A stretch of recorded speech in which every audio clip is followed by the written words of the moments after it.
اللهم صل على حبيبنا محمد وعلى آله وصحبه أجمعين. اللهم صل على حبيبنا محمد وعلى آله وصحبه أجمعين. اللهم صل على حبيبنا محمد وعلى آله وصحبه أجمعين. بسم الله الرحمن الرحيم. السلام عليكم ورحمة الله وبركاته. بسم الله، الحمد لله، والصلاة والسلام على حبيب الله سيدنا محمد بن عبد الله وعلى آله وصحبه ومن والاه. سبحانك لا علم لنا إلا ما علمتنا إنك أنت العليم الحكيم. ولا حول ولا قوة إلا بالله العلي العظيم. اللهم رب اشرح لنا صدورنا ويسر لنا أمورنا واحلل عقدة من ألسنتنا يفقه أقوالنا. اللهم فقهنا في الدين وعلمنا التأويل برحمتك يا رب العالمين. Walhamdulillahi Rabbil Alamin. Ahlan kepada sahabat-sahabat semua. Kita bertemu di dalam siri yang kedua, slot yang kedua daripada pembacaan buku ataupun kitab Isra' Mi'raj, periwayatan lengkap, yang mana dalam bahasa Arabnya diberi nama Al-Anwarul Bahiyah min Isra' wa Mi'raj Khairil Bariyah. Buku asal yang telah ditulis oleh As-Sayyid Muhammad bin Alawi Al-Maliki Al-Hasani rahimahullahu ta'ala, dan telah diterjemahkan oleh Ustaz Muhammad Zaim Hamzah, serta telah disempurnakan cek edit oleh Syekh Ahmad Fahmi bin Zamzam. Dan kita masih lagi berada pada awal peristiwa, kita berada pada muka surat yang ke-17.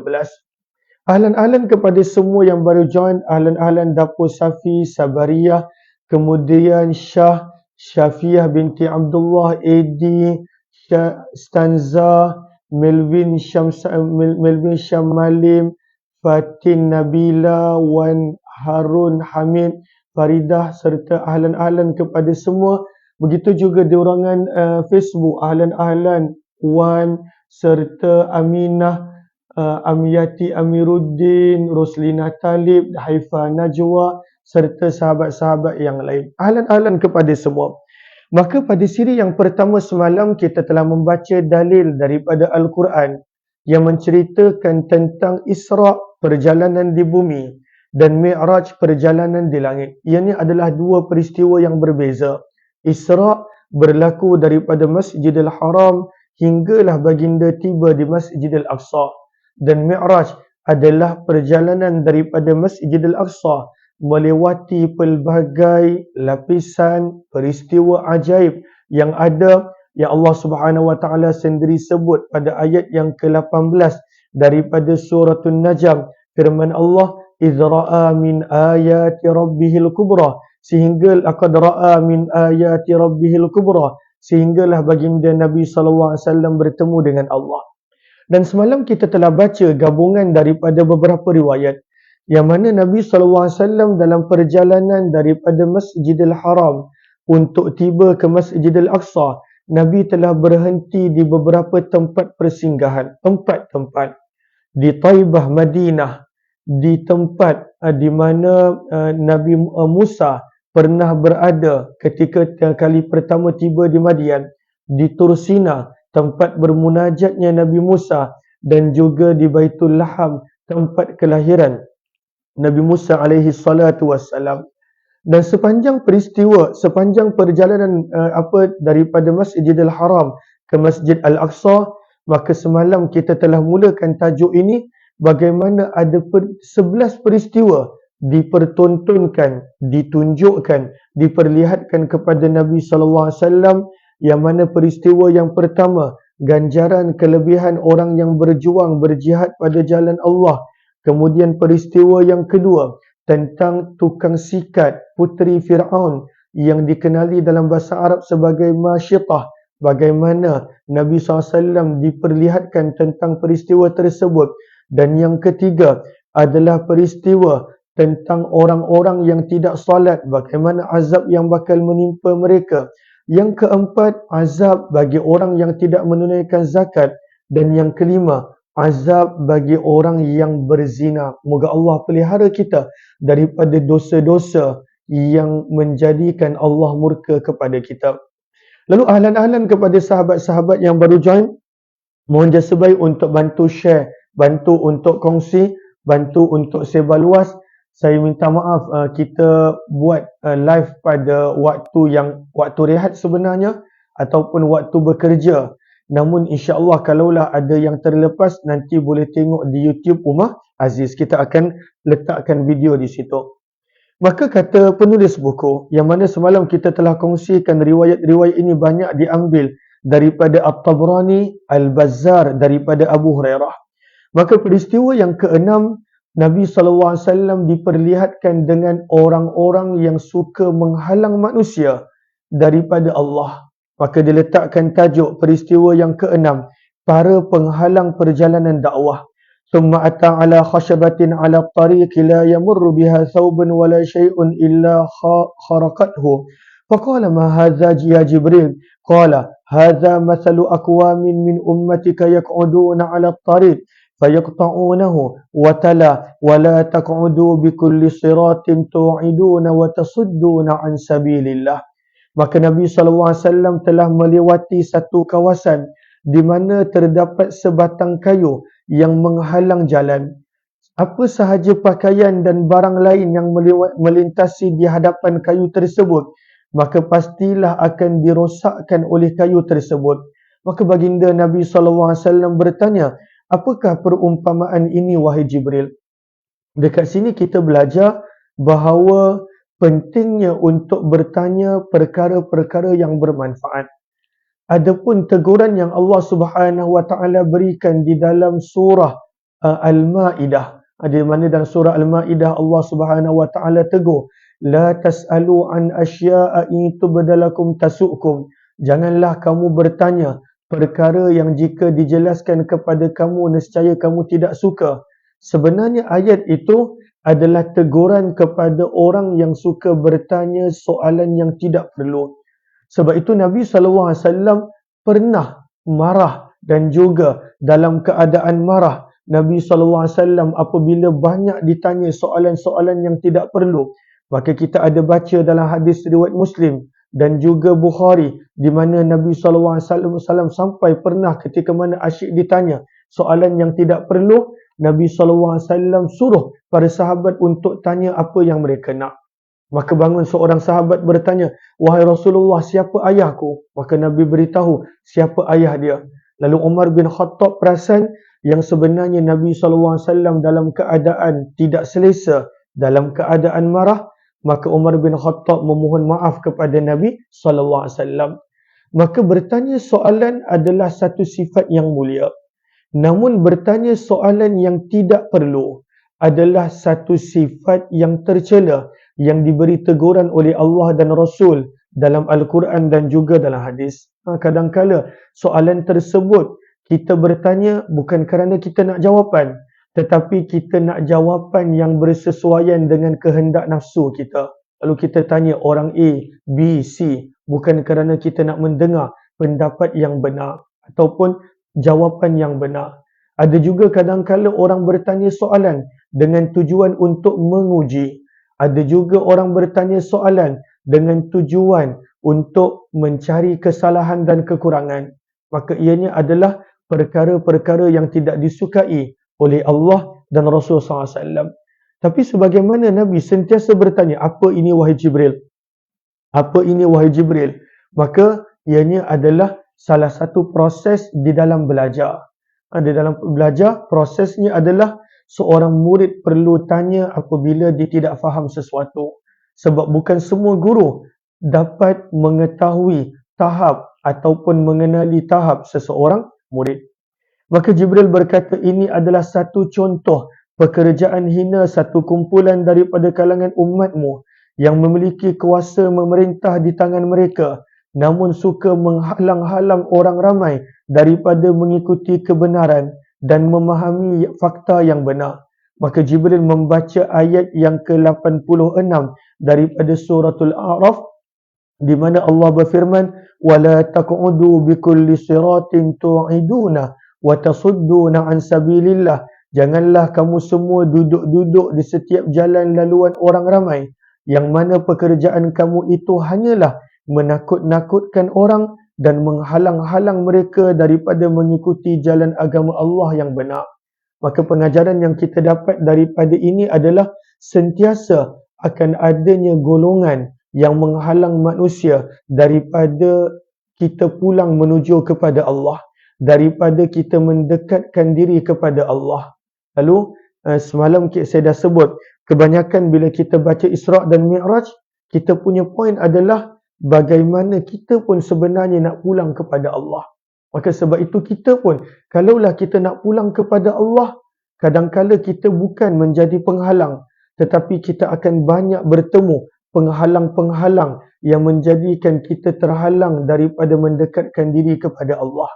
Sebab itu Imam Ghazali dalam kitabnya Minhajul Abidin, yang mana terjemahannya Jalan Para Hamba ataupun Jalan untuk menjadi hamba Allah, salah satu cabaran untuk menjadi hamba Allah apakah dia? Adanya penghalang-penghalang. Dan Imam Ghazali sebutkan 3 penghalang besar. 3 penghalang besar bagi manusia. Yang pertama adalah nafsu dia. Nafsu. Dan ini antara penghalang paling besar. Sebab nafsu ini sentiasa dengan kita. Sentiasa. Yang kedua adalah syaitan. Tapi syaitan adalah luaran. Dan syaitan, Al-Quran sebut, ada daripada kalangan manusia, ada daripada kalangan yang kita tak nampak. Alladhi yuwaswisu fi sudurin nas minal jinnati wan nas. Dan yang ketiga adalah dunia dan suasana. Sebab itu suasana memainkan peranan. Kita pernah baca kisah seorang yang ingin bertaubat, walhal dia telah bunuh 100 orang. Maka diberitahu kepadanya untuk tukar suasana.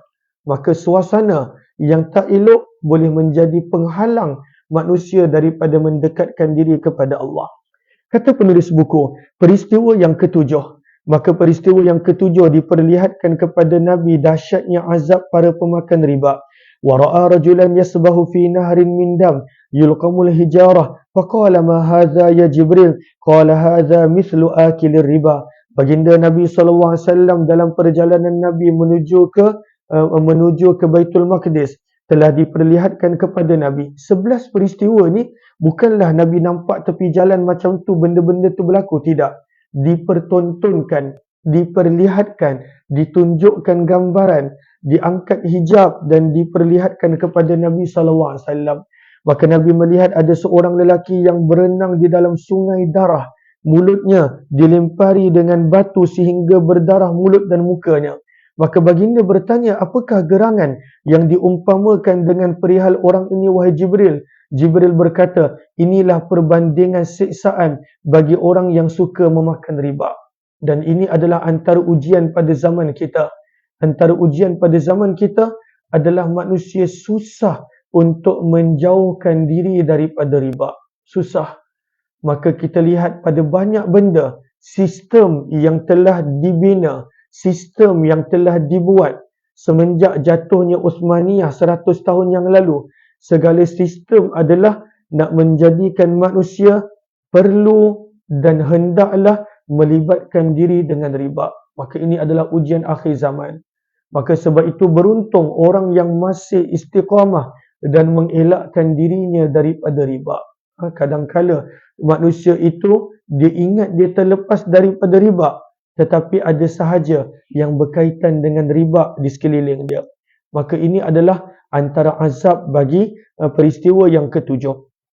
Peristiwa yang ke-8, nasib malang para pengkhianat amanah. Amanah memberi maksud kepercayaan, tanggungjawab.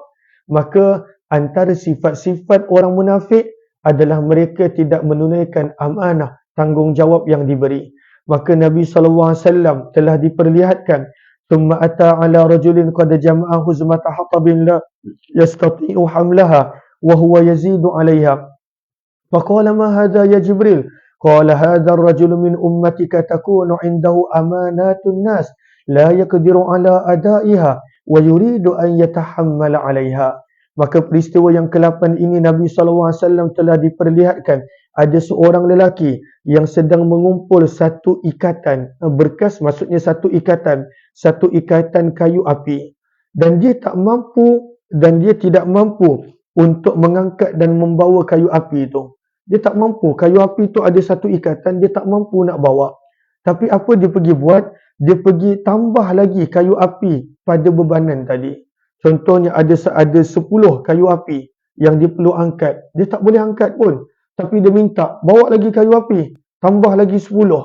Maka 10 pun dia tak boleh angkat. Dia minta tambah lagi untuk dia bawa.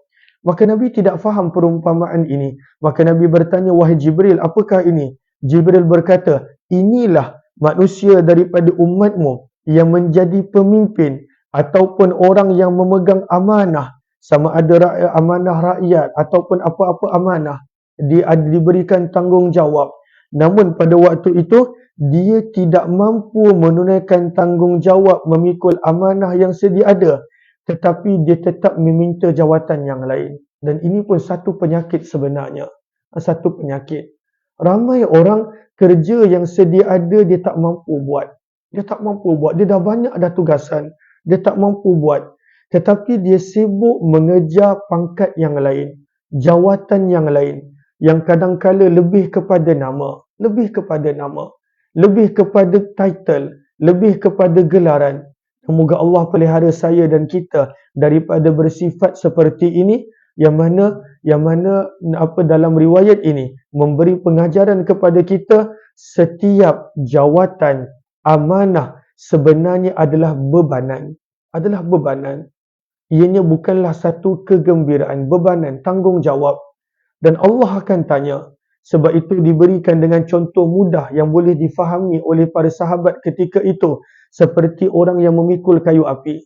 Dia dah tak boleh pikul kayu api yang sedia ada. Dia nak minta lagi tambah. Lalu bagaimana dia nak bawa? Maka sebenarnya dia takkan boleh bawa. Dan dia akan dipersoal, akan ditanya, akan diaudit dalam bahasa kita oleh Allah Subhanahu Wa Taala kelak. Peristiwa yang ke-9 tentang penyebar fitnah. Wa ata ala qaumin tuqradu alsinatuhum wa shifahuhum bimaqarid min hadid kullama quridat adat kama kanat la yaftur anhum faqala ma hadha ya Jibril. Muka surat yang ke-20. Qala haula'i khutaba'ul fitnah khutaba'u ummatika yaquluna ma la yaf'alun. Nabi SAW telah diperlihatkan dengan suatu kaum, mereka telah menggunting lidah-lidah dan bibir mereka dengan gunting besi. Setiap kali selesai gunting, lalu tumbuh semula lidah dan bibir mereka. Lalu mereka gunting lagi. Begitulah terus menerus perbuatan tersebut. Maka Nabi bertanya, apakah ini wahai Jibril? Jibril berkata, mereka ini adalah penyebar fitnah. Penyebar fitnah. Orang yang menyebar fitnah. Dan juga mereka ini adalah pemidato umatmu yang bercakap sesuatu yang mereka tidak buat. Lalu hukuman ini untuk dua golongan. Satu adalah penyebar fitnah. Yang mana Allah Subhanahu Wa Taala di dalam surah An-Nur, Allah memberi amaran yang sangat-sangat berat kepada orang yang menyebar fitnah. Maka ada beberapa belas ayat yang walaupun ayat itu turun untuk Aisyah Ummul Mukminin, tetapi ianya adalah satu amaran untuk semua penyebar fitnah. Bahkan orang yang suka menyebar fitnah dipanggil dengan pelbagai gelaran dalam hadis. Dipanggil dengan gelaran namam, pengadu domba. Dipanggil dengan pergelaran pendusta. Kafa bil mar'i kadhiba ay yuhadditha bikulli ma sami'a.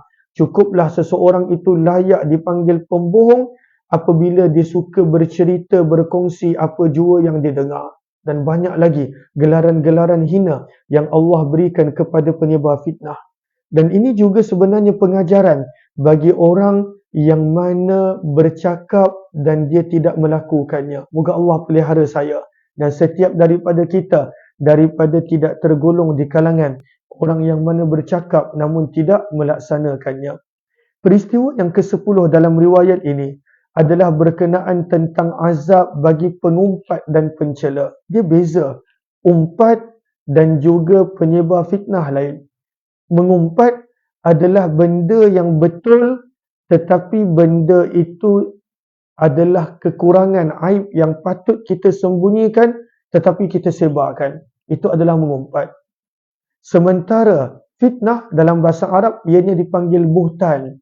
Buhtan adalah sesuatu yang bohong, dusta, yang direka-reka, benda yang tak betul, benda yang tidak betul. Maka beza antara mengumpat dan juga penyebar fitnah. Wa marra biqaumin lahum azfarun min nuhas yakhmushuna biha wujuhahum wa sudurahum faqala man haula'i ya Jibril qala haula'i alladhina ya'kuluna luhuman nas wa yaqa'una fi a'radihim. Baginda Nabi SAW telah dipertontonkan dengan sekumpulan manusia yang kuku-kuku mereka daripada tembaga. Lalu apa mereka buat? Mereka mencakar muka, dada mereka dengan kuku tembaga tersebut sehingga berlumuran darah. Baginda bertanya, siapakah mereka ini wahai Jibril? Jibril berkata, mereka itulah yang memakan daging manusia. Daging manusia adalah orang yang mengumpat. Orang yang mengumpat dalam Al-Quran, Allah Subhanahu Wa Taala sebut sebagai orang yang memakan daging manusia. Dan mereka suka menjatuhkan maruah harga diri orang lain.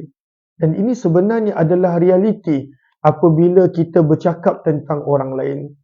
Sebenarnya bila kita bercakap tentang orang lain, kita ada penyakit yang mana kita nak menjatuhkan orang lain. Nak menjatuhkan orang lain. Maka sebab itu kita bercakap keburukan orang lain. Kita bercakap tentang keaiban orang lain. Dalam keadaan sebenarnya, kita sendiri mempunyai keaiban yang banyak. Ada sebuah syair Imam Syafi'i yang saya ada kongsikan beberapa hari lepas di Facebook, yang mana Imam Syafi'i memberi peringatan bahawa seseorang yang mana dia mengumpat orang lain akan keburukan dan keaiban orang lain, sebenarnya dia lupa dia juga ada keaiban yang banyak. Dan orang lain juga ada mulut untuk bercakap tentang keaiban dia. Cuba kita bayangkan, kalaulah semua manusia bercakap buruk tentang kita. Kadang-kadang ada orang boleh sampai bunuh diri.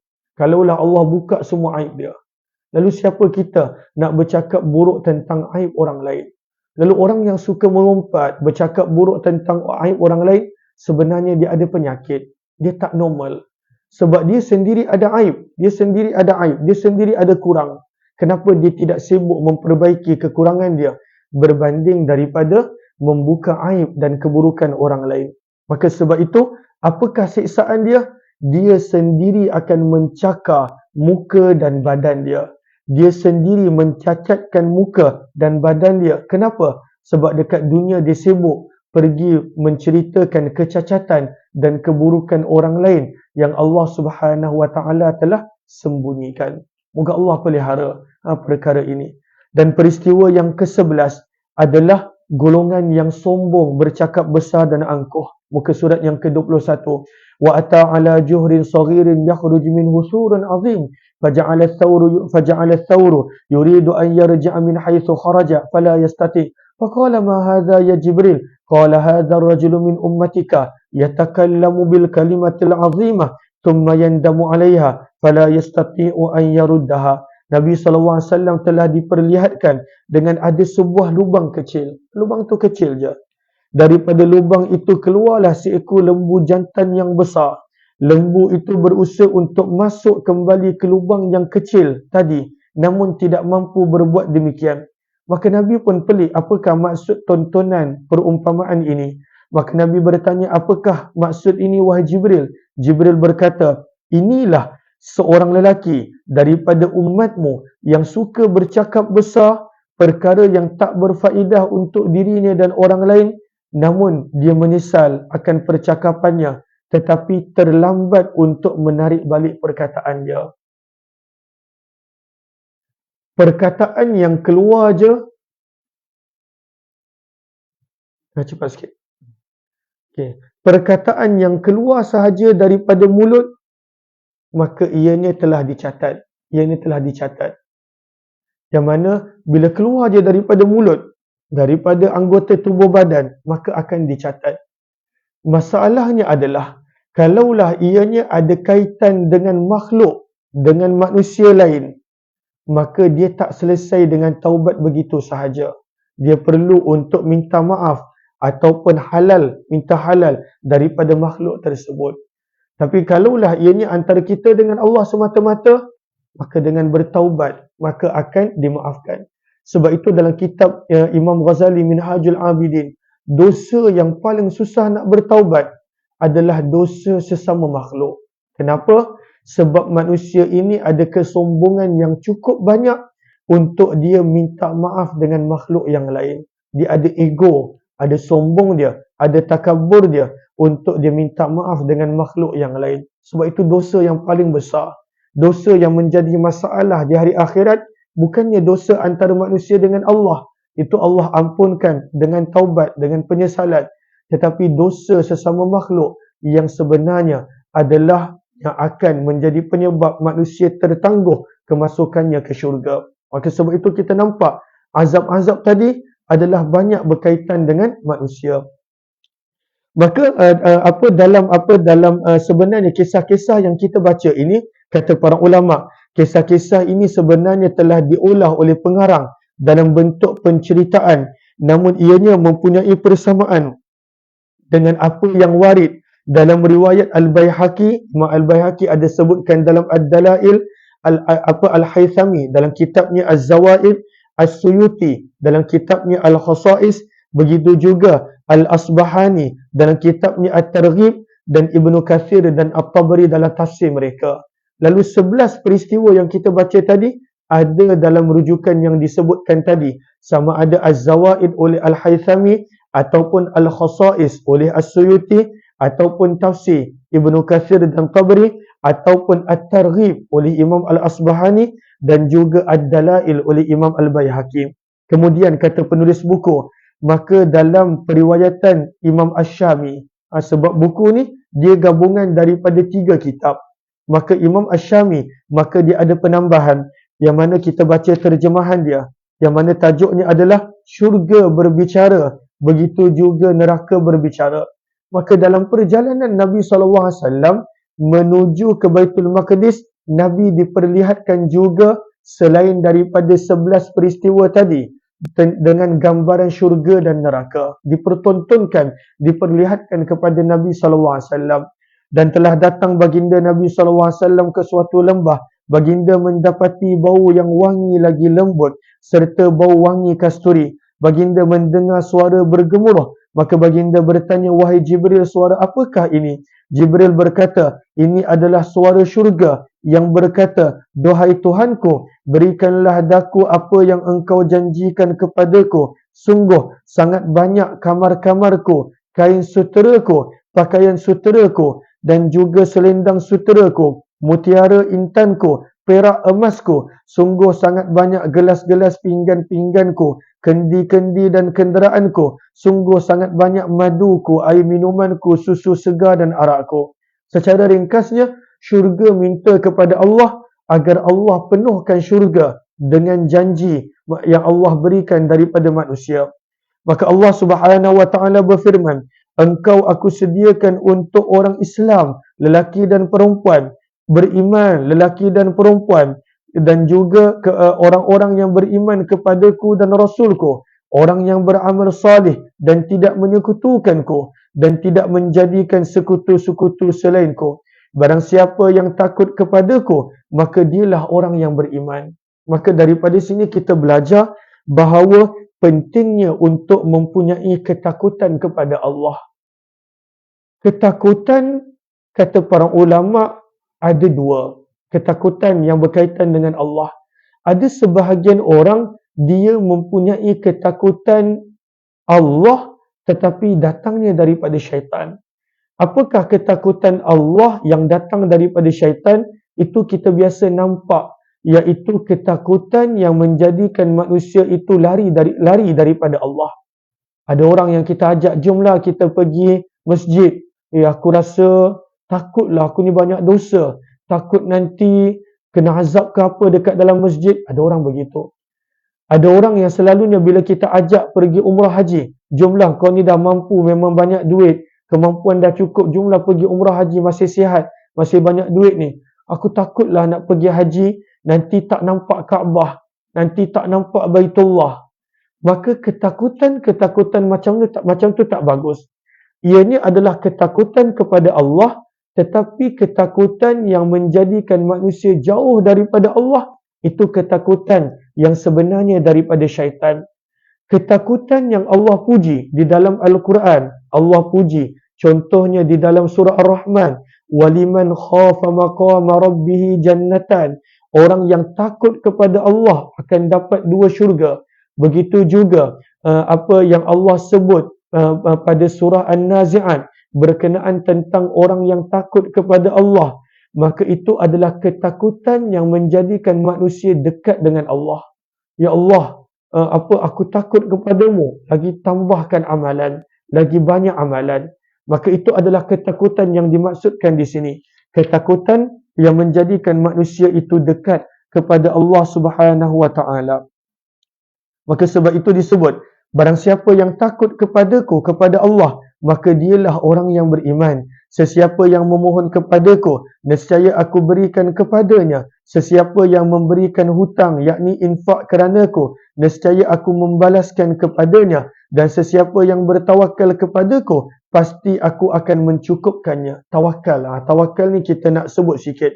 Banyak orang memahami tawakal dengan maksud yang kurang tepat.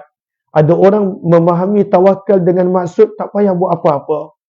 Sebab itu kita belajar dalam hadis yang mana ada seorang sahabat bertanya kepada Nabi SAW, adakah dia perlu untuk mengikat unta ataupun dia perlu tawakal sahaja? Maka Nabi SAW bersabda, i'kil wa tawakkal ala Allah. Ikat, itu adalah ikhtiar.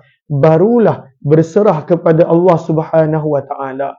Maka daripada hadis kita belajar, sebab itu Nabi SAW dalam perang Uhud, Nabi SAW pergi medan perang dengan memakai 2 lapisan baju besi. Sahabat lain pakai 1, Nabi pakai 2 lapis. Maka para ulama menyebut, Nabi SAW dalam keadaan orang yang paling sempurna tawakal pun, Nabi SAW mengajar kepada umat untuk berikhtiar. Maka maksud daripada tawakal adalah berdoa, berusaha, berikhtiar, namun dalam masa yang sama serahkan natijah, apa pengakhiran, apakah dia punya outcome daripada usaha kita, serahkan kepada Allah. Kita nak cari rezeki ni, kita dah usaha, dah doa, dah minta, dapat ataupun tidak, kita serahkan kepada Allah. Itulah maksud tawakal. Maka Allah Subhanahu wa taala berfirman juga kepada syurga, sesungguhnya akulah Allah, tiada Tuhan selainku, aku tidak pernah memungkiri janji. Sungguh telah beruntunglah orang-orang yang beriman. Maha suci Allah sebaik-baik zat yang menciptakan. Lalu syurga pun berkata, qad raditu, lalu ya Allah aku redha dengan pembahagian orang yang engkau akan masukkan ke dalam syurga. Kata Imam Asyami rahimahullahu ta'ala berkenaan tentang permintaan neraka pula. Dan baginda Nabi SAW telah mendatangi satu lembah. Maka baginda terdengar suara seram yang sangat menakutkan. Dan di situ baginda mendapati pula ada bau yang sangat busuk. Lalu baginda bertanya, suara siapakah ini wahai Jibril? Jibril berkata, ini adalah suara jerkahan neraka Jahannam yang berteriak, wahai Tuhanku, berikanlah apa yang engkau janjikan kepadaku. Muka surat yang ke-24. Sungguh telah sampai banyak rantai-rantaiku, pasung-pasungku, api siksaanku, air panasku, buah-buahanku yang berduri. Az-zakum adalah buah-buahan yang berduri. Air nanahku dan azabku. Sungguh sangat dalam kawahku. Neraka ni sangat dalam. Neraka ini sangat-sangat dalam. Moga Allah jauhkan kita daripada neraka. Dalam hadis Nabi SAW gambarkan ada sebuah batu yang dijatuhkan ke dalam jurang neraka dan ianya mengambil masa 70 tahun. Yahwi terus menerus bergolek untuk sampai ke dasar neraka. 70 tahun. Bayangkan berapa dalamnya neraka. Kalaulah seseorang tu lompat daripada menara yang paling tinggi dekat dunia sekalipun, hanya ambil masa beberapa saat untuk sampai ke tanah. Bayangkan, neraka mengambil masa yang begitu lama dan janji Allah Subhanahu wa taala yang Allah ceritakan dalam surah Qaf apabila neraka minta halim talak wa taqulu hal mim mazid, yang mana Allah akan penuhkan neraka. Neraka akan penuh. Dan moga-moga bukan penuh dengan kita, Allah pelihara kita dan zuriat keturunan kita daripada neraka. Maka berikanlah apa yang engkau telah janjikan kepadaku. Lalu Allah berfirman, bagimu segala orang musyrik lelaki dan perempuan, orang kafir lelaki dan perempuan, orang yang jahat di kalangan lelaki dan perempuan, dan setiap penderhaka yang sombong. Sombong. Antara sifat yang Allah paling benci adalah sombong. Maka dalam hadis Nabi SAW bersabda, la yadkhulul jannah. Tidak boleh masuk syurga dengan kemasukan awal orang yang dalam hatinya ada sombong walaupun sebesar zarrah. Dalam hadis yang lain Nabi SAW bersabda, Allah berfirman, at-takabburu ridai, yang layak sombong hanyalah Allah Subhanahu wa taala. Rida bermaksud pakaian. Sombong adalah pakaian Allah. Allah je yang layak sombong jika Allah mahu. Kita nak sombong kenapa? Kita apa yang kita ada adalah pinjaman yang sementara. Bukan kita punya pun. Okey. Ahlan-ahlan. Terima kasih banyak-banyak. Moga Allah Subhanahu Wa Taala permudahkan. Terima kasih Kak Saadia Hasan. Terima kasih.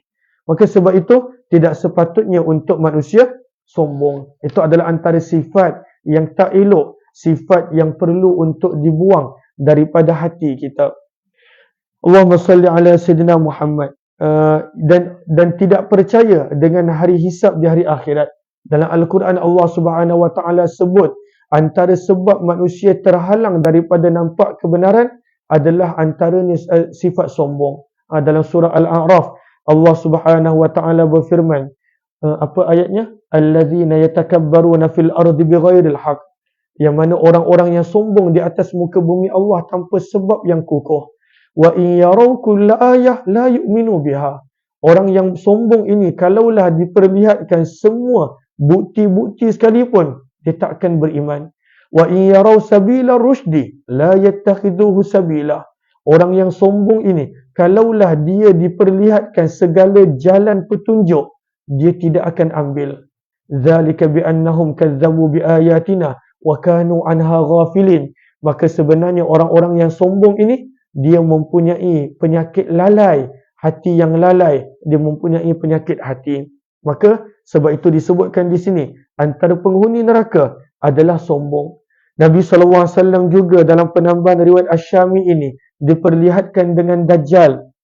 Wa ra'ad Dajjal fi suratih ru'ya 'ainin la ru'ya manam. Faqila ya Rasulullah kaifa ra'aitah? Qala failamaniyan wa huwa akmaru hijan ihda 'ainaihi qa'imatun ka'annahu kawkabun durri ka'anna sya'rahu aghsanu syajarah syabbahahu bi'Abdil Uzza bin Qatan. Nabi SAW telah melihat Dajjal dalam rupanya yang sebenar dengan penglihatan mata bukan mimpi. Nabi SAW ditanya oleh para sahabat, wahai Rasulullah, bagaimanakah bentuk rupa Dajjal yang Tuhan lihat? Baginda bersabda, orangnya sangat tinggi dan sangat besar tubuh badannya, putih bersih warna kulitnya, salah satu biji matanya terkeluar. Maka dalam hadis digabungkan riwayat, ada riwayat menyebut matanya terkeluar, ada riwayat menyebut matanya buta. Maka dalam hadis digabungkan riwayat-riwayat tersebut. Maka ada matanya yang buta dan ada matanya yang tidak buta, namun kabur dan tidak jelas penglihatannya. Matanya seumpama bintang yang berkelip-kelip, rambutnya tebal seakan-akan dahan kayu yang rimbun daunnya. Baginda menyamakan rupa paras Dajjal itu dengan ada seorang yang pernah dilihat oleh masyarakat Arab, iaitu Abdul Uzza bin Qatan. Kemudian Nabi SAW telah melihat tiang-tiang Islam. Maka baginda telah melihat, ditunjukkan kepada Nabi tiang-tiang besar berwarna putih seumpama batu permata yang dipikul oleh sekumpulan malaikat. Nabi bertanya, tiang apakah yang kamu semua pikul itu? Para malaikat berkata, itu adalah tiang-tiang agama Islam yang kami diperintahkan untuk meletakkannya di negeri Syam. Syam adalah tempat kebangkitan Islam. Turunnya Nabi Allah Isa juga adalah di bumi Syam. Muka surat yang ke-26, rintangan di sepanjang hidup. Maka penulis buku menceritakan selain daripada 11 peristiwa yang dipertontonkan kepada Nabi, maka Nabi SAW dalam perjalanan daripada Masjidil Haram untuk sampai ke Baitul Maqdis, perjalanan Nabi juga ada halangan dia. Perjalanan Nabi. Dan sebenarnya itulah dunia. Dunia penuh dengan ujian dan halangan. Allah jadikan hidup dan mati ini adalah tujuannya untuk menguji manusia. Allazi khalaqal mauta wal hayah liyabluwakum. Bahkan apa jua yang ada dekat atas muka bumi ini, yang mata kita nampak ataupun tidak, sebenarnya semua itu Allah ciptakan sebagai ujian untuk manusia. Inna ja'alna ma'alal ard. Segala apa yang ada di atas muka bumi, zinah, adalah sekadar perhiasan, bukan realiti pun, bukan hakikat pun. Ini adalah sekadar perhiasan. Lina beluahum ayyuhum ahsanu amala, untuk menguji manusia. Lalu ada manusia, kalau kita ambil untuk konteks kita, dalam perjalanan pulang menuju kepada Allah, dia gagal, dia tak sampai sebab dia terpesona dan dia terhalang dengan ujian-ujian yang disebutkan ini. Maka Nabi SAW diperlihatkan dengan 5 perkara yang menggoda Nabi dan menggoda umat baginda. Maka kelima-lima benda ini diletakkan di bawah tajuk, inilah rintangan di sepanjang kehidupan kita. Maka yang pertama, yang kedua adalah ajakan daripada golongan Yahudi dan Nasrani. Maka penyeru Yahudi daripada arah kanan, dan seterusnya baginda Nabi SAW berjalan dan mendengar ada suara orang memanggil-manggil di sebelah kanan. Wahai Muhammad, tengok sebentar padaku, aku mahu bertanya kepadamu. Nabi SAW tidak menjawab panggilan tersebut. Baginda bertanya kepada Jibril, panggilan ini daripada siapa wahai Jibril? Jibril berkata, ini adalah suara penyeru agama Yahudi. Seandainya engkau menjawab panggilan itu, nescaya umatmu akan banyak condong hati kepada agama Yahudi. Maka Nabi diperlihatkan bagaimana adanya ajakan daripada golongan Yahudi untuk mensesatkan umat Nabi.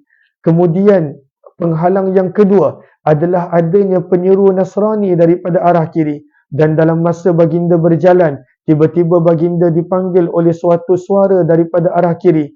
Wahai Muhammad, lihatlah sebentar padaku, aku nak bertanya kepadamu. Baginda tidak mempedulikan seruan itu dan meneruskan perjalanan. Baginda bertanya, apakah gerangan orang yang menyeru itu wahai Jibril? Jibril menjawab, itu adalah suara penyeru agama Nasrani. Kalaulah seandainya engkau menjawab panggilannya, nescaya umatmu akan cenderung hati mengikuti agama Nasrani. Dan ini sebenarnya yang bila kita baca suratul Fatihah kita faham. Sebab itu bila kita baca suratul Fatihah, bila kita minta ihdinas siratal mustaqim, jalan yang lurus, maka di hujung surah kita minta, ya Allah, tolong sangat ya Allah, ghairil maghdubi alaihim, kami tak nak terikut dengan golongan yang engkau murka, waladhdallin, dan kami tak nak ikut dengan golongan yang sesat. Siapakah golongan yang Allah murka dan golongan yang sesat? Kata para ulama tafsir, itulah golongan Yahudi dan Nasrani. Kenapa golongan Yahudi dan Nasrani banyak di-highlightkan dalam periwayatan Isra' Mi'raj dalam suratul Fatihah? Kerana ada sebuah hadis Nabi SAW yang diriwayatkan oleh Imam Ahmad. Juga ada hadis yang lebih kurang sama makna dalam riwayat Tirmizi.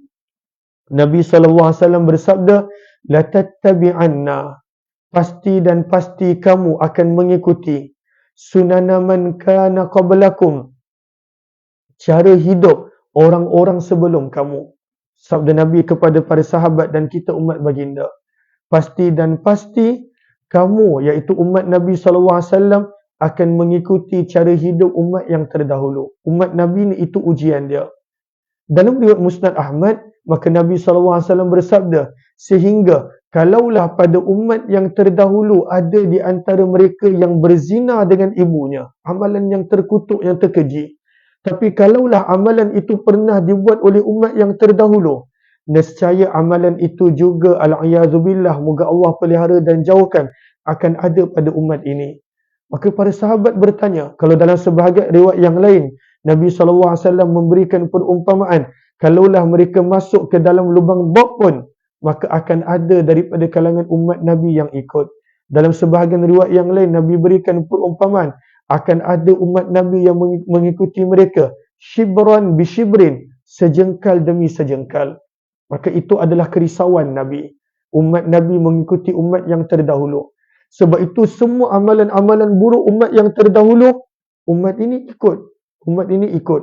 Umat yang terdahulu mempermainkan perintah Allah, mereka pada hari Sabtu. Contoh, ini satu contoh. Mereka pada hari Sabtu sepatutnya beribadah, tak boleh buat benda lain. Tapi mereka memperolok-olokkan perintah Allah. Dengan mereka tidak melakukan perkara tersebut, mereka pergi menangkap ikan. Bila dah ditegur, mereka berhilah dengan cara tersebut. Maka dalam umat kita pun ada isu yang sama. Cuma kita taklah diminta sepanjang hari macam orang Yahudi. Kita hari Jumaat, hari ibadah, hanya diminta pada waktu Jumaat je. Daripada khutbah sampailah kepada solat. Tetapi itu pun kalaulah kita lihat, waktu khutbah lah, kadang-kala dekat kedai-kedai makan yang berdekatan dengan masjid, maka tak ditutup, dibuka. Maka orang pun tak nak masuk masjid, dia pergi tunggu dekat kedai makan. Dia pergi tunggu, pergi makan dalam keadaan sedang berlangsungnya khutbah. Lalu itu satu contoh bagaimana umat yang terdahulu mereka tidak mengambil berat untuk beribadah pada hari ibadah hari Sabtu. Umat ini pun ada. Itu satu contoh mudah yang kita boleh nampak setiap minggu. Ada orang yang langsung tak solat Jumaat kerana dah terbiasa daripada sejak Covid. Dan itu kadang-kala dah nampak al-iyadzubillah macam fenomena biasa. Ada orang tak solat Jumaat. Nak kata dia uzur lelaki. Nak kata dia musafir, penduduk situ. Maka kadang-kala ada orang dah tak ambil berat tentang solat Jumaat. Umat yang terdahulu mereka langgar ketetapan hari Sabtu, Allah tukarkan kepada kera. Tapi umat ini Allah bagi peluang. Maka itu baru satu contoh. Setiap amalan buruk umat yang terdahulu buat, umat ini akan ikut. Cuma kita tak nak tergolong di kalangan orang-orang yang ikut tersebut. Al-a'yadzubillah. Maka ini adalah panggilan Yahudi dan Nasrani. Yang mana, sebab itu bila para sahabat bertanya, siapa yang engkau maksudkan apa mereka, wahai Rasulullah? Ahumul Yahudu wan Nasara? Adakah mereka Yahudi dan Nasrani? Sabda Nabi, faman idzan? Siapa lagi kalaulah bukan Yahudi dan Nasrani? Moga Allah pelihara kita daripada mengikuti cara hidup mereka dan juga perkara-perkara yang mendatangkan kemurkaan Allah Subhanahu wa taala. Kemudian halangan yang ketiga dalam manusia untuk sampai kepada Allah, adanya cara hidup yang Allah tak suka yang kadang-kala kita terikut. Kemudian halangan yang ketiga, adanya perempuan berhias yang menggoda Nabi. Wa bainama huwa yasiru idh huwa bimra'atin hasiratin an zira'iha wa 'alayha min kulli zinatin khalaqaha Allah ta'ala. Faqalat ya Muhammad unzuri as'aluka falam yaltafit ilayha. Faqala man hadhihi ya Jibril? Qala tilka ad-dunya amma innaka law ajabtaha lakhtarat ummatuka ad-dunya 'ala al-akhirah. Ketika Nabi SAW berjalan, Nabi telah disapa oleh seorang perempuan yang memakai pakaian yang menampakkan kedua lengannya, menampakkan segala perhiasan yang berkilauan yang diciptakan oleh Allah. Lalu dia pun panggil, wahai Muhammad, lihatlah sebentar padaku, aku nak bertanya kepadamu. Baginda tidak menoleh dan tidak menjawab panggilan. Baginda bertanya, Jibril, siapakah perempuan itu? Jibril berkata, itulah dunia yang mempesonakan. Dunia mempesonakan. Sebab itu perumpamaannya adalah perhiasan. Dunia ni mempersonalkan. Walaupun hakikatnya tak ada apa-apa. Hakikatnya tak ada apa-apa. Jawatan yang besar. Sampai bila? Sampai bila? Nanti dah sakit tubuh badan, orang dah tak pandang apabila tak ada jawatan. Kekayaan yang banyak. Sampai bila? Sampai bila? Akan tiba waktu kena tinggalkan. Keluarga yang kita sangat-sangat sayang akan kena tinggalkan. Dan bila dah ditinggalkan, selang beberapa zaman, beberapa tempoh, mereka pun akan lupa. Lalu sebab itu dunia digambarkan dengan zinah perhiasan. Ini bukanlah benda realiti. Realiti adalah syurga dan neraka. namun ianya adalah mempesonakan. Sebab itu Nabi gambarkan betapa dahsyatnya pesona dunia ini. Sabda Nabi SAW kepada Hakim bin Hizam, "Inna dunya hulwatun khadirah." Dunia ini, wahai Hakim, sentiasa manis pada rasa, sentiasa indah kehijauan pada mata.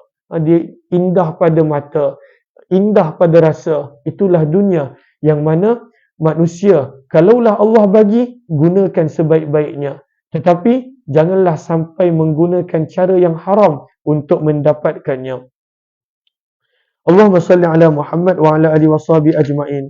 Kemudian penghalang yang keempat, lelaki tua memanggil Nabi, muka surat 28, dan antara baginda Nabi SAW berjalan, tiba-tiba baginda bertemu dengan seorang lelaki tua yang memanggil-manggil baginda daripada tepi sebatang jalan. Lalu dia berkata, "Kesini wahai Muhammad sebentar." Maka Jibril memerintahkan Nabi teruskan berjalan. "Jangan pedulikannya wahai Muhammad."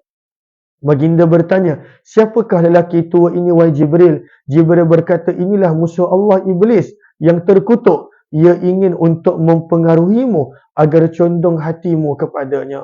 Dan Iblis, dia tak pernah rehat. Sebab dia berjanji dengan Allah di dalam suratul Hijr, "La'ughwiyannahum ajma'in." Dia sanggup cabar Allah. Dia kata, "Ya Allah, hamba-hamba engkau semua ni, la'ughwiyannahum ajma'in. Pasti dan pasti aku akan sesatkan mereka." Kecuali dia sendiri mengaku ada hamba Allah yang dia tak boleh sesatkan. "Illa ibadaka," kecuali hamba-hambamu ya Allah, al-mukhlasin. Al-mukhlasin ada beberapa tafsiran. Yang pertama adalah ikhlas. Hamba Allah yang ikhlas, Iblis sukar untuk memperdayakan dia. Dan yang kedua adalah al-mukhlasin, hamba yang Allah selamatkan daripada tipu daya Iblis, maka Iblis tak boleh untuk mengganggunya. Tapi janji Iblis yang mana dia akan menyesatkan manusia. Dan dia menyesatkan manusia bagaimana? "La'atiyannahum min baini aydihim." Pasti dan pasti aku akan datang merosakkan manusia daripada arah depan. "Wa min khalfihim," daripada belakang. "Wa an aymanihim," daripada kanan. "Wa an syama'ilihim," daripada kiri. Senang kata daripada segala penjuru dan sudut. Iblis dan syaitan berusaha untuk merosakkan manusia. "Wala tajidu aktsarahum syakirin." Dan engkau akan mendapati mereka ini tak banyak yang bersyukur. Tak banyak yang bersyukur. Sebab itu ujian manusia, kalaulah manusia dah mula tak menghargai nikmat Allah, dah mula tak bersyukur, itu adalah permulaan dia telah masuk ke dalam perangkap Iblis. Dah mula termasuk dalam perangkap Iblis. Selagi manusia itu belajar bersyukur, belajar menghargai nikmat Allah yang sebenarnya terlalu banyak, maka dia selamat. Dia sedar dia hidup dalam pemberian Allah. Tapi apabila dia lupa je yang Allah bagi nikmat kepadanya, itu adalah permulaan yang mana dia akan menjadi semakin jauh daripada Allah. Syukur ni benda yang susah sebenarnya. Moga Allah sentiasa jadikan kita daripada kalangan hamba yang bersyukur. Terima kasih banyak-banyak Puan Hanim di atas gift. Begitu juga apa yang lain yang saya terlepas pandang, mungkin ada komen yang saya tak baca, tak sempat baca, tak perasan. Maka ini adalah halangan yang keempat yang menghalang manusia untuk sampai kepada Allah. Adanya Iblis dan syaitan. Kemudian dalam riwayat ini, Allahumma salli ala Sayyidina Muhammad. Maka yang kelima, ketika baginda asyik menikmati perjalanan yang panjang, baginda bertemu dengan seorang perempuan tua yang berada di pinggir jalan. Perempuan tua itu berkata, "Wahai Muhammad, lihatlah sebentar padaku, berhenti sekejap. Aku nak bertanya sesuatu kepadamu." Baginda Nabi tidak menoleh kepada perempuan itu, apalagi mahu berbicara dengannya. Baginda Nabi bertanya, "Siapakah perempuan tua itu, wahai Jibril?" Jibril berkata, "Sesungguhnya tidaklah tertinggal lagi daripada umur dunia ini, melainkan seperti mana sisa umur pada perempuan tua ini." Maka perempuan tua itu adalah gambaran tentang usia dunia. Bahkan tanda-tanda dekatnya kiamat sebenarnya adalah kelahiran Nabi SAW.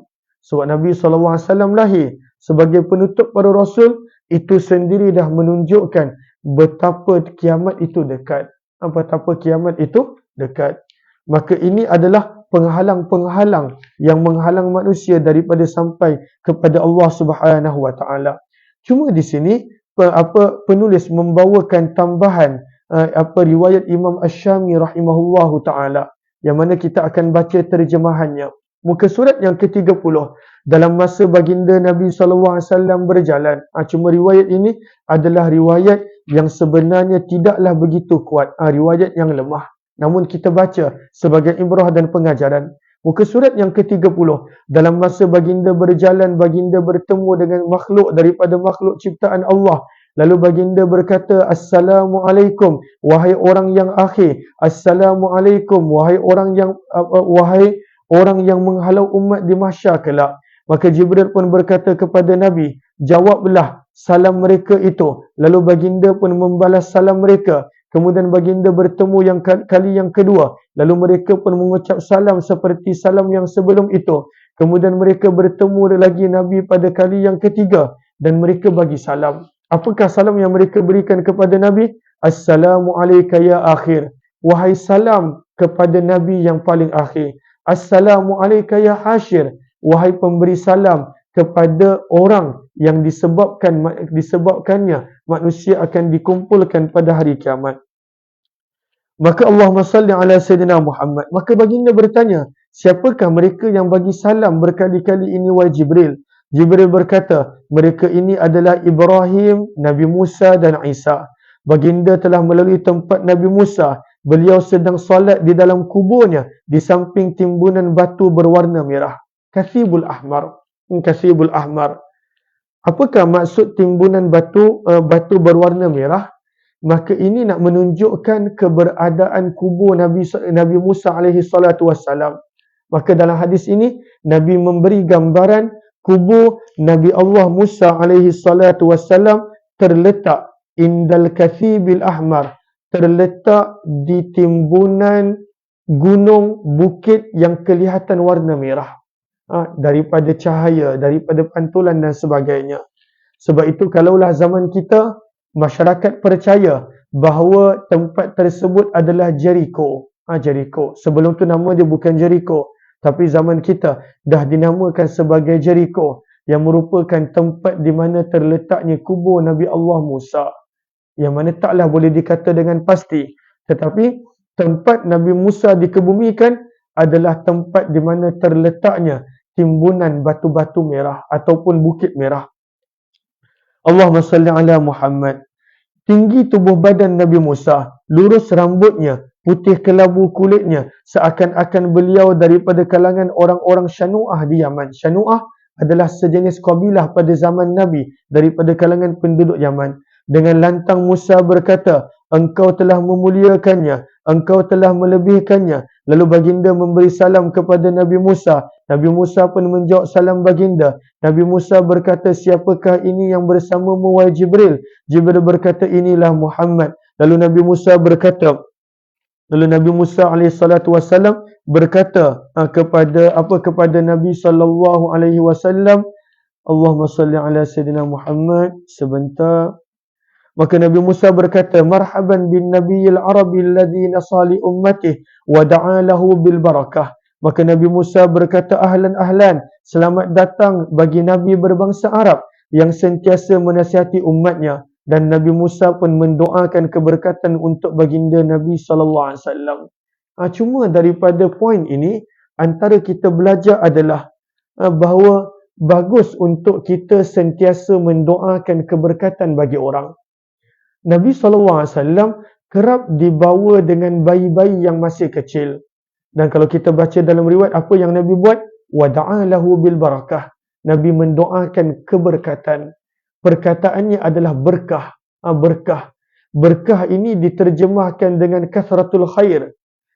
Kebaikan yang pelbagai dan kebaikan yang banyak. Tapi sebenarnya berkah ni, dia adalah segala jenis kebaikan yang melimpah ruah. Dipanggil berkah. Lalu kita kalau nak minta apa-apa, sertakan dengan berkah. Nak minta usia yang panjang, minta dengan keberkatan usia. Nak minta harta yang banyak, macam contoh Nabi minta untuk Anas bin Malik dalam doa baginda, Allahumma akthir malahu wa waladah. Ya Allah, banyakkanlah hartanya, banyakkanlah anak pinaknya. Dan Nabi tambah, wa barik lahu, dan berkatilah untuk Anas bin Malik dalam pemberian tersebut. Wa barik lahu fi. Maka berkah. Nabi Musa mendoakan untuk Nabi berkah. Dan sebenarnya ini doa yang kita jangan tinggal. Kita nak minta apa-apa pun, kita minta berkah. Kita nak minta apa-apa pun, kita minta keberkatan. Nak minta keberkatan, minta usia, harta, keluarga, apa pun, sertakan dengan perkataan berkah. Semoga Allah berikan keberkatan pada setiap nikmat yang Allah Subhanahu Wa Taala berikan kepada kita. Amin ya rabbal alamin. Maka Allahumma salli ala sayyidina Muhammad.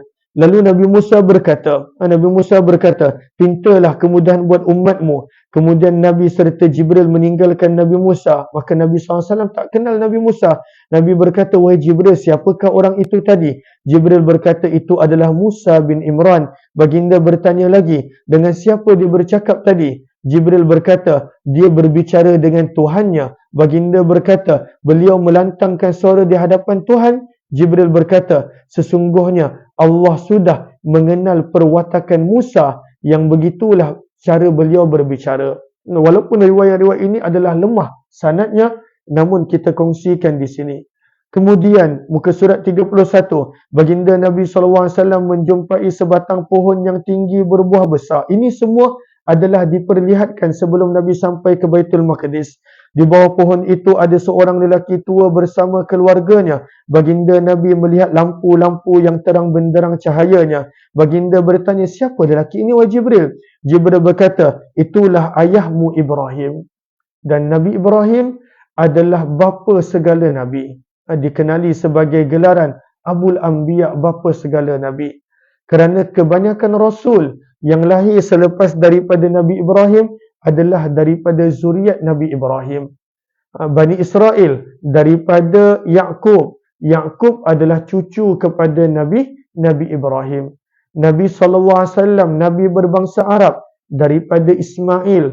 Dan Ismail adalah anak kepada Nabi Ibrahim. Kata para ulama, kenapa Allah berikan kemuliaan tersebut kepada Nabi Ibrahim? Kerana kesabarannya menghadapi segala ujian dan ketaatannya dalam melaksanakan segala perintah yang telah Allah tetapkan. Sebab itu, contohnya kenapa semua dari Nabi-Nabi daripada kalangan zuriat dia? Sebab Allah pernah uji dia. Allah pernah uji Nabi Ibrahim. Apakah ujian dia? Dia perlu sembelih satu-satunya anak yang dia ada, anak yang dia dapat ketika mana dia dah tua. Sayangnya kepada anak tersebut sangat mendalam. Dan Allah Subhanahu Wa Taala sebut, perintahkan dia untuk dia sembelih anaknya. Kisah yang ada di dalam surah As-Saffat, yang mana Nabi Ibrahim berkata dengan anaknya, inni ara fil manami anni azbahuk. Wahai anak, aku telah diperlihatkan dalam mimpi yang aku perlu untuk sembelih kamu. Maka dia pun telah sembelih anaknya sebelum Allah gantikan dengan sembelihan yang besar berupa biri-biri daripada syurga. Wa fadainahu bidzibhin azim. Maka sebab itu, apakah pengajaran daripada sini? Ganjaran yang besar datang daripada orang yang sanggup bersabar dengan ujian yang besar. Sebab itu ada hadis riwayat Imam Tirmizi dengan maksud yang sama, inna idhamal jaza ma'a idhamil bala. Seseorang itu jika nakkan balasan ganjaran yang besar, dia perlu bersabar untuk menghadapi ujian yang besar. Namun Allah hanya berikan ujian yang besar apabila manusia itu dia berjaya dengan ujian-ujian yang kecil.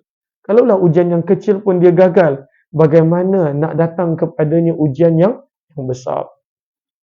Allahumma salli ala Muhammad. Maka baginda Nabi memberi salam kepada Nabi Ibrahim. Nabi Ibrahim menjawab salam Nabi. Nabi Ibrahim berkata, siapakah lelaki ini yang bersama denganmu, wahai Jibril?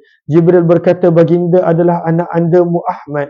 Lalu Nabi Ibrahim menyambut kedatangan Nabi dengan ungkapan, "Selamat datang Nabi yang berbangsa Arab yang ummi, yang menyampaikan risalah Tuhannya dan menasihati umatnya. Wahai anak andaku yang tercinta, sesungguhnya engkau pada malam ini akan bertemu dengan Tuhanmu, dan sesungguhnya umatmu adalah umat yang terakhir dan lemah. Maka seandainya engkau sanggup berbuat sesuatu untuk keperluan umatmu sepenuhnya atau sebahagian daripadanya, maka lakukanlah itu." Dan Nabi Ibrahim pun mendoakan keberkatan buat Nabi Muhammad. Kalau kita nampak daripada riwayat ini, semua para Nabi da'alahu bil barakah, mendoakan keberkatan untuk Nabi. Dan itu juga adalah akhlak Nabi. Lalu kita, kalaulah jumpa orang, kalaulah orang minta doa, ataupun kita nak minta doa untuk diri sendiri, selalulah minta doa keberkatan. Muka surat 32. Fasara hatta atal wadi alladhi bil Madinah yakni Baitul Maqdis fa idza jahannamu tankashifu an misli zarabi faqila ya Rasulullah kaifa wajadtaha qala mislu hammati awil hamam. Ini adalah penambahan dalam riwayat Syami. Maka berlalu pergi Nabi SAW sehingga baginda sampai di suatu danau yang luas di kota yang dituju, iaitu Baitul Maqdis. Maka tiba-tiba baginda ternampak di arah lembah itu ada lubang neraka Jahannam yang terbentang luas seperti permaidani yang terhampar. Maka diperlihatkan kepada Nabi neraka. Maka baginda bertanya, maka Nabi telah ditanya oleh para sahabat, wahai Rasulullah, bagaimanakah tuan mendapati neraka Jahannam? Maka Jahannam ni diumpama lembah, dia dalam ke bawah, syurga tingkatannya tinggi ke atas. Sebab itu dalam hadis Nabi SAW gambarkan orang yang di bawah, dia akan melihat orang yang syurga di atas umpama bintang-bintang di langit. Maka syurga tingkatannya ke atas, neraka adalah umpama wadi dan lembah ke bawah. Moga Allah pelihara kita daripada neraka.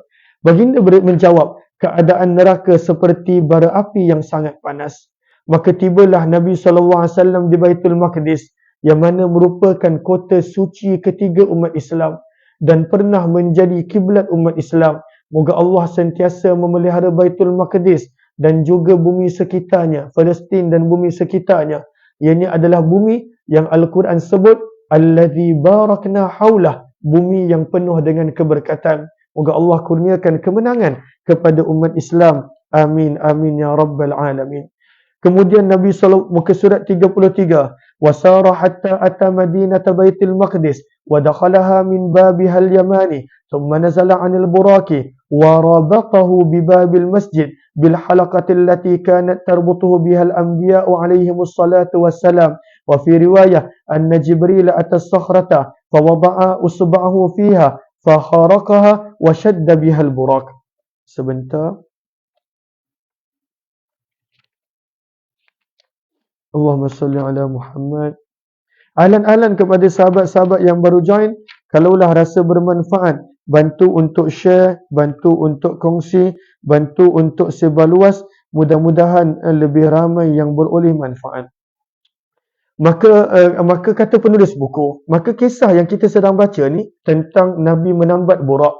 Maka kisah ini ada diriwayatkan tetapi tak keseluruhannya, pecah-pecahan. Ada diriwayatkan oleh Imam Muslim di dalam sahihnya, diriwayatkan sebahagian oleh Imam Al-Haythami dan juga diriwayatkan sebahagian oleh Imam Tirmizi. Maka kisah-kisah ini pecahan-pecahannya diriwayatkan dalam 3 kitab yang berbeza.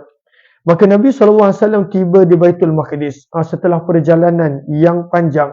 Baginda masuk ke dalam kota Baitul Maqdis melalui pintu gerbang yang menghadap ke arah negara Yaman. Setelah sampai, baginda pun turun daripada Burak. Lalu baginda mengikat Burak tersebut pada pintu Masjidil Aqsa pada tempat khas yang pernah digunakan juga oleh para Nabi alaihimussalatu wassalam. Di sini kata para ulama, inilah maksud tawakal. Tawakal. Yang mana Nabi sebut juga dalam hadis kepada sahabat yang bertanya, akil, ikatlah, tambatlah binatang kamu, wa tawakkal, baru berserah. Maka Nabi pun ikat binatang baginda. Nabi pun ikat.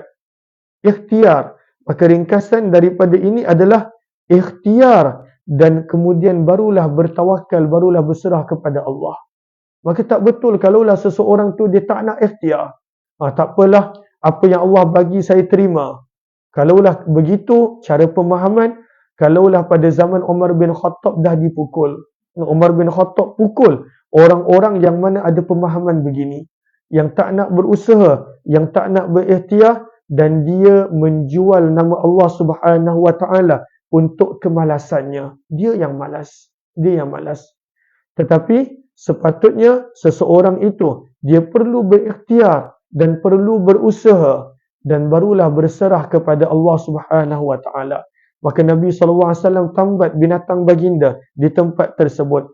Dalam sebahagian riwayat menyebut bahawa yang menambat Burak adalah Jibril. Maka Jibril telah pergi kepada sebiji batu besar. Jibril telah lubangkan batu tersebut dengan tangannya dan mengikat Burak pada lubang tersebut. Maka ini adalah gabungan daripada 3 riwayat yang kita sebutkan sebelum ini. Maka Nabi SAW mula memasuki Masjidil Aqsa. Maka riwayat Nabi SAW dan apa yang berlaku dalam Masjidil Aqsa sebenarnya diriwayatkan oleh Imam Bazzar, diriwayatkan juga oleh Imam At-Tabrani daripada Abu Hurairah radhiyallahu anhu. Maka Jibril telah memerintahkan Nabi menjadi imam sembahyang dan para Nabi telah memuji Allah Subhanahu Wa Taala.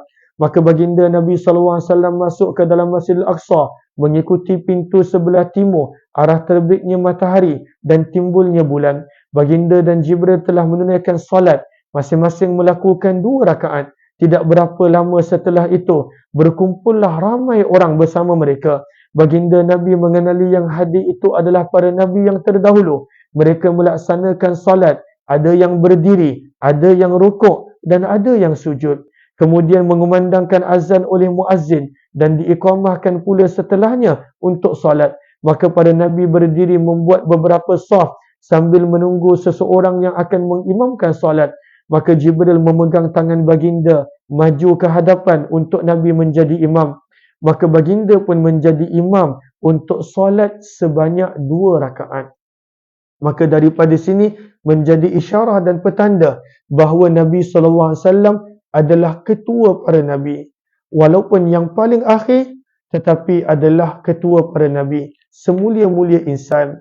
Daripada Ka'ab radhiyallahu anhu, muka surat 35, Jibril telah menyeru seluruh para malaikat. Lalu turunlah para malaikat daripada langit. Dan Allah telah mengumpulkan seluruh para Nabi dan Rasul untuk bersama-sama dengan Nabi SAW.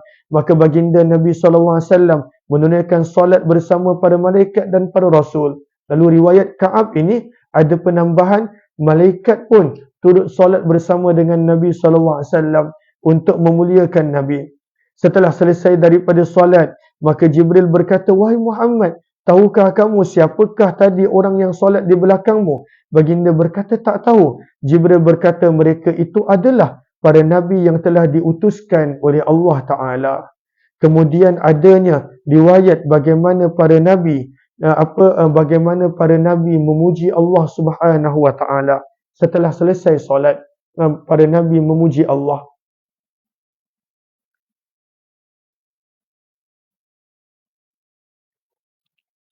Maka memuji Allah adalah gambaran daripada seseorang yang sebenarnya menghargai pemberian Allah.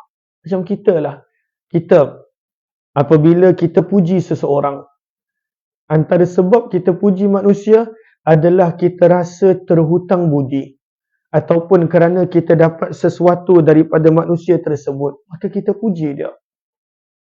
Maka manusia sepatutnya memuji Allah sebab Allah Subhanahu Wa Taala yang berikan segala-gala kepada manusia.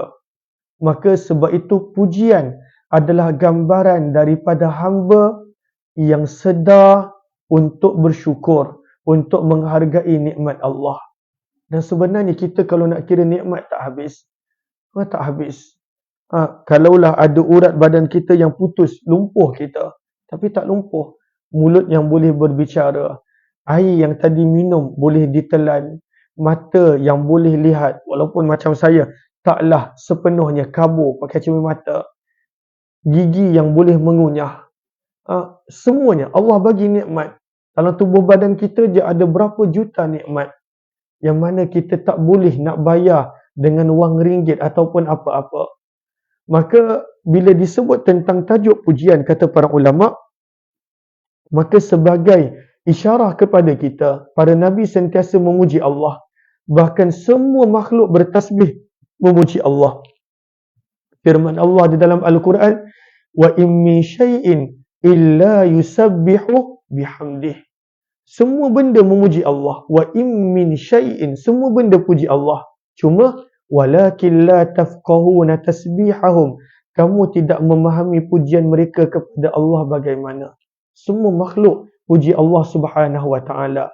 Memuji Allah adalah gambaran daripada seorang hamba yang menghargai nikmat yang Allah berikan. Lalu kalaulah kita tak sibukkan diri kita dengan pujian, yang akan keluar adalah keluhan. Itu tak best, itu tak cukup, ini kurang, itu begitu, ini begini dan lain-lain. Padahal dunia memang namanya tak cukup. Dunia namanya tak sempurna. Yang sempurna adalah di syurga.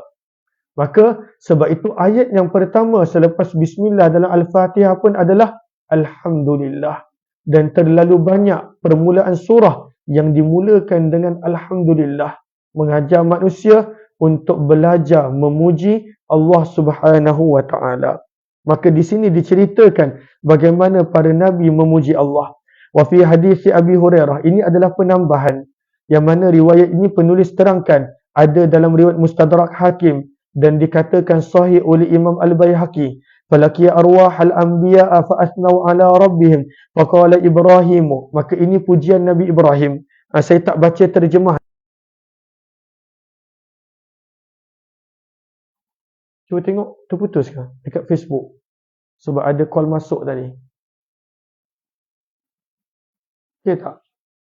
Dia kadang-kadang bila terputus sekali, dia terputus terus. Okey. Maka ini adalah pujian Nabi Allah Ibrahim. Saya sekadar baca yang bahasa Arab. Yang terjemahannya ada. Maka bagaimanakah Nabi Ibrahim memuji Allah? Maka dalam riwayat Abu Hurairah yang ada dalam Mustadrak Hakim dan Al-Baihaqi, maka Nabi Ibrahim memuji Allah. Alhamdulillahilladzi ittakhadhani khalila wa a'tani mulkan 'azima. Ya Allah, engkau jadikan aku kekasihmu. Engkau berikan kepadaku kerajaan yang agung. Wa ja'alani ummatan qanita. Engkau menjadikan aku daripada umat yang taat. Yu'tammu bi wa anqadhani minan nar wa ja'alaha 'alayya bardan wa salama.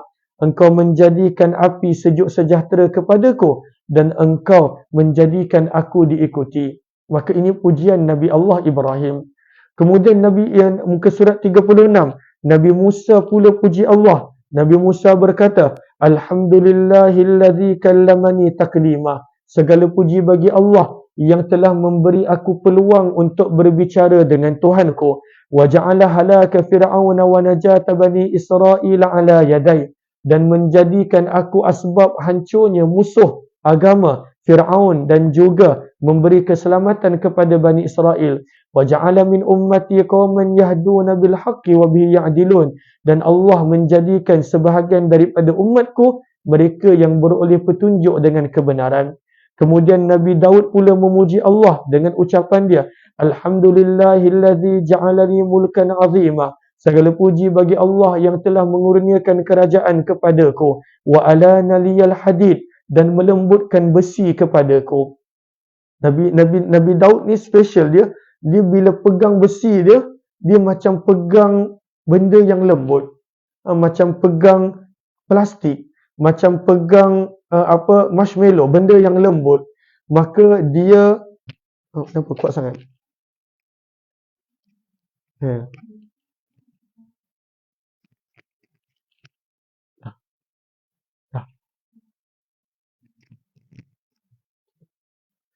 Maka Allahumma salli ala Muhammad wa ala alihi washabi ajma'in. Maka Nabi Daud adalah seorang yang mana Allah lembutkan besi pada tangannya. Dan ada di dalam Al-Quran. Wa alanna lahul hadid. Kami menjadikan besi lembut pada tangan Nabi Daud. Tapi apa yang kita boleh belajar daripada Nabi Daud? Nabi Daud adalah seorang yang walaupun dia menjadi raja, dia tidak makan daripada hasil Baitul Mal. Dia makan daripada hasil kerjanya sendiri. Dan itu kita boleh belajar daripada para Nabi. Para Nabi tak meminta-minta. para nabi berusaha sendiri. Nabi Musa disebut sebagai Najjar, Nabi Zakaria disebut sebagai Najjar tukang kayu. Nabi Idris disebut sebagai seorang yang pandai menjahit, dan Nabi Daud disebut sebagai seorang tukang besi. Maka sebab itu tak sepatutnya seseorang yang sihat, yang kuat meminta-minta. Dalam keadaan para nabi pun mereka berusaha sendiri. Wasakhkhara liyal jibal, dan Allah menjadikan bukit bukau tunduk kepadaku. Yusabbihna wat-tayr, begitu juga burung turut bersama bertasbih denganku. Kelebihan Nabi Musa, Nabi Daud mempunyai suara yang indah. Nabi Daud apabila membaca Zabur, bukit-bukit dan burung pun terkaku dan turut bersama berzikir bersama dengan Nabi Daud. Masya Allah. Kita kalaulah dengar ada orang yang baca Quran sedap, ada orang yang berzikir sedap, kita pun terhenti seketika. Kita pun akan terpesona. Tetapi tidak ada seperti Nabi Daud. Burung pun apabila berterbangan, burung pun akan berhenti bertasbih bersama-sama dengan zikir dan bacaan Zabur bersama dengan Nabi Daud. Wa a'taniyal hikmata wa faslul khitab. Ini kelebihan Nabi Daud. Kemudian Nabi Sulaiman alaihi salatu wassalam pula memuji Allah dengan ucapannya, Alhamdulillahilladzi sakhkhara liyar riyah. Segala puji bagi Allah yang telah menjadikan angin sebagai kenderaanku. Nabi Sulaiman, kelebihan dia boleh pergi ke mana-mana dengan angin. Lalu Al-Quran sebut di dalam surah Saba, yang mana perjalanan yang selalunya ambil masa sebulan, Nabi Sulaiman boleh selesaikan dalam tempoh yang sekejap. Ghuduha syahrun wa rawahuha syahrun. Maka angin adalah kenderaannya. Wasakhkhara liyasyayatin ya'maluna lima syi'tu min mahariba wa tamathila wa jifanin kal jawabi wa kudurir rasiyat. Nabi Sulaiman memuji Allah. Segala puji bagi Allah yang menjadikan syaitan tunduk kepadaku dan mereka mengikuti apa jua yang aku suruh untuk membina mihrab-mihrab yang indah, tugu-tugu yang besar, pinggan masuk, pinggan mangkuk yang besarnya umpama tasik yang luas, periuk yang sebesar bukit, dan Allah Subhanahu wa taala berikan kelebihan ini hanya pada Nabi Sulaiman. Jin, syaitan semua tunduk patuh kepada Nabi Allah Sulaiman alaihi salatu wassalam. Maka sebab itu doa Nabi Sulaiman adalah Rabbi habli mulkan la yanbaghi li ahadin min ba'di. Ya Allah, berikan kepadaku satu kerajaan yang orang lain tak akan dapat selepas daripadaku. Maka itu adalah kelebihan Nabi Allah Sulaiman. Dan banyak lagi yang beliau puji Allah di sini. Allamani mantiqat tayr, dia boleh memahami bahasa burung. Wa atani min kulli syai'in fadla wa sakhkhara li junudasy syayatin wat tayr. Maka semuanya adalah tenteranya, daripada binatang-binatang, daripada haiwan-haiwan. Wa faddalani ala kathirin min ibadihi almu'minin wa atani mulkan 'azima la yanbaghi li ahadin min ba'di wa ja'ala mulki tayyiban laysa fihi hisabun wala iqab. Maka ini pujian Nabi Allah Sulaiman. Muka surat 38.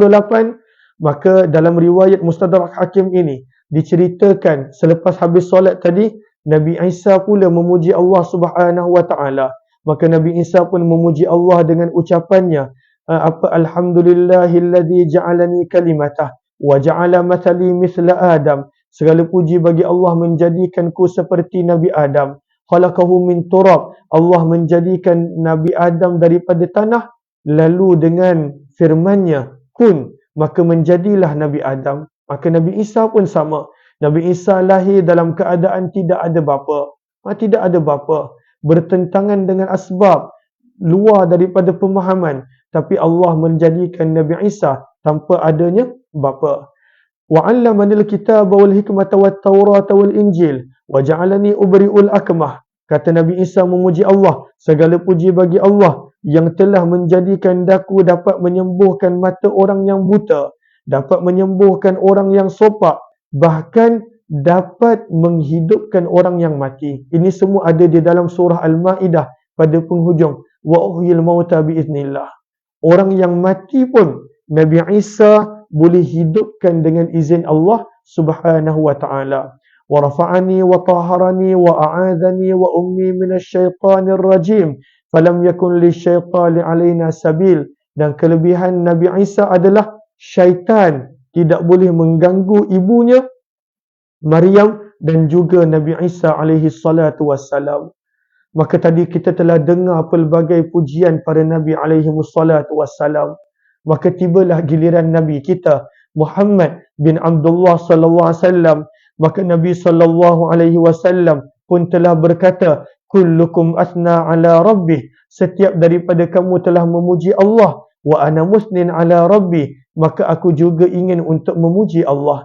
Thumma syara'a yaqul, kemudian Nabi SAW pun memuji Allah, alhamdulillahilladzi arsalani rahmatan lil alamin, segala puji bagi Allah yang mengutuskan aku sebagai rahmah untuk semesta alam, wa kafatan linnasi basyiran wa nadhira, menjadikan aku mencukupkan sebagai mencukupi untuk semua manusia sebagai pembawa berita gembira dan pembawa amaran. Wa anzala alayya al-Quran, satu mukjizat yang besar. Allah kurniakan kepadaku Al-Quran, yang mana di dalam Al-Quran terdapat tibyanun likulli syai', penjelasan bagi segala sesuatu. Wa ja'ala ummati khaira ummah, Allah muliakan Nabi, umat Nabi adalah sebaik-baik umat. Wa ja'ala ummati wasata, dan Allah menjadikan umat Nabi adalah umat yang pertengahan. Wa ja'ala ummati humul awwaluna wal akhirun, Allah menjadikan umat Nabi yang paling awal masuk syurga walaupun yang paling akhir dihantar ke dunia. Wa syaraha li sadri wa wada'a anni wizri wa rafa'a li dhikri wa ja'alani fatihan khatima. Maka inilah pujian baginda Nabi SAW. Maka Nabi Ibrahim berkata, bihadza fadalakum Muhammad, wahai Muhammad, ini adalah kelebihan kamu berbanding daripada para Nabi yang lain. Kelebihan Nabi. Nabi SAW punya kelebihan, Nabi yang paling mulia dan juga umat yang paling mulia. Masya Allah. Beruntung kita tergolong daripada kalangan umat Nabi SAW. Kemudian pada Nabi SAW membicarakan berkenaan tentang kiamat. Yang ini kita akan sambung kemudian insya-Allah. Nampak gayanya kita masih jauh lagi. Cuma nanti akan ada malam nanti bahagian-bahagian yang kita skip, terutamanya pertemuan dengan para nabi. Kita akan sekadar ringkaskan perkara-perkara tersebut. Maka insya-Allah kita akan sambung daripada muka surat 40 pada malam ini insya-Allah. Sedar tak sedar dah sejam setengah. Terima kasih kepada yang bersama. InsyaAllah pada malam ini kita akan sambung pada jam 10 malam insyaAllah. Mudah-mudahan Allah mudahkan. Wabillahi taufiq wal hidayah. Assalamualaikum warahmatullahi wabarakatuh. Terima kasih kepada yang bantu share, yang kongsi, yang sebar luas, yang tag rakan-rakan yang lain. Mudah-mudahan Allah balas dengan sebaik kebaikan dan ganjaran. Terima kasih juga kepada yang beri gift. Moga Allah SWT balas dengan sebaik kebaikan dan ganjaran. Kita jumpa malam nanti jam 10 malam insya-Allah. Terima kasih semua.